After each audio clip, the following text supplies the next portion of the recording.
Pada episod yang lalu, kita perhatikan bagaimana kaitan suatu ayat dengan ayat yang ada pada surah yang lain, iaitu ayat 6 dan 7 dari surah Al-Fatihah, dikaitkan dengan ayat 1 hingga 5 dari surah Al-Baqarah. Pada episod kali ini, kita akan belajar bagaimana mengaitkan suatu ayat dengan hadis Rasulullah bagi meningkatkan pemahaman dan mendapatkan pengajaran tambahan pada ayat tersebut. Kita akan perhatikan ayat 7 dari surah Al-Fatihah sekali lagi, iaitu jalan orang-orang yang engkau telah kurniakan nikmat kepada mereka, bukan jalan orang-orang yang engkau telah murkai dan bukan pula jalan orang-orang yang sesat.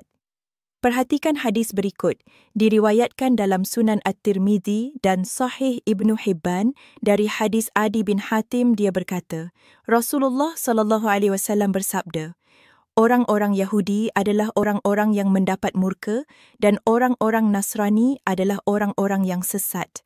Maka, dengan ini kita mendapat pengajaran tambahan, iaitu golongan yang dimurkai yang disebut dalam ayat 7 surah Al-Fatihah adalah mirip orang-orang Yahudi, manakala golongan yang sesat adalah mirip orang-orang Nasrani. Orang-orang Yahudi adalah orang yang berilmu kerana mereka mengenali Allah melalui kitab mereka, tetapi ingkar untuk beramal, maka telah dimurkai. Sebaliknya, orang-orang Nasrani pula adalah orang-orang yang beramal kerana mereka banyak sekali membuat kebaikan tetapi tidak berilmu kerana salah faham mereka mengatakan Nabi Isa itu adalah Tuhan, maka mereka adalah golongan yang sesat.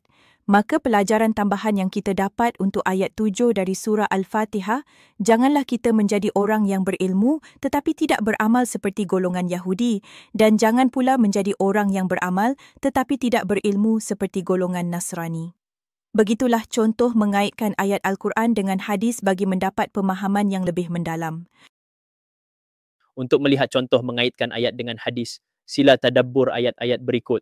Celakalah kaum yang menggali parit, api yang penuh dengan bahan bakaran. Mereka dilaknat ketika mereka duduk di kelilingnya sambil mereka melihat apa yang mereka lakukan kepada orang-orang yang beriman. Al-Buruj 85 ayat 4 hingga 7. Apakah tadabbur yang dapat anda lakukan? Anda tak perlu risau jika anda merasa sukar untuk tadabbur ayat berikut. Ini kerana ayat tersebut ternyata menyentuh suatu peristiwa, tetapi Al-Quran hanya menyentuhnya secara ringkas sahaja. Sebenarnya ayat berikut adalah kisah Ashabul Ukhdud. Kisah yang lebih terperinci tentang kisah Ashabul Ukhdud ini ada dalam hadis Nabi, boleh ditemui dalam Sahih Muslim. Maka ini adalah salah satu contoh yang mana tadabbur Al-Quran atau pemahaman yang baik akan hanya didapati sekiranya kita rujuk pada hadis Rasulullah. Ashabul Ukhdud bermaksud kisah orang yang menggali parit. Imam Muslim telah meriwayatkan sebuah hadis yang panjang menceritakan tentang kisah Ashabul Ukhdud, iaitu kisah seorang tukang sihir, seorang rahib dan seorang pemuda dalam satu bab yang khusus. Secara ringkasnya, peristiwa Ashab Al-Ukhdud bermula apabila tukang sihir raja meminta untuk dicarikan pengganti kerana usianya yang semakin tua. Oleh sebab itu, si raja telah mengirimkan kepadanya seorang pemuda untuk dilatih sebagai pengganti. Namun, pemuda tersebut lebih memilih untuk beriman kepada Allah dan berguru dengan seorang rahib. Lalu beliau dianugerahkan Allah kerana keimanannya dengan kelebihan dapat menyembuhkan pelbagai penyakit seperti kusta, sopak, buta dan sebagainya. Berita ini sampai kepada raja, lalu pemuda tersebut ditangkap dan diseksa serta dipaksa untuk mengiktiraf raja tersebut sebagai Tuhan dengan meninggalkan keimanannya kepada Allah. Ini kerana kebolehan pemuda ini boleh mengugat kedudukan raja tersebut. Disebabkan enggan meninggalkan keimanan, pemuda tersebut dihukum bunuh dengan dicampakkan dari atas gunung, namun beliau tidak mati. Malah dia juga dihumbankan ke dalam laut, tetapi dengan kuasa Allah, tindakan raja tersebut gagal membunuhnya. Hal ini kerana doa pemuda tersebut agar dibebaskan daripada segala seksaan telah dimakbulkan Allah. Setelah beberapa kejadian itu, pemuda tersebut berkata kepada sang raja, sesungguhnya kamu tidak akan mampu membunuhku melainkan kamu menurut segala permintaanku. Si raja pun meminta untuk diberitahu kepadanya dan akan menunaikan segala permintaan.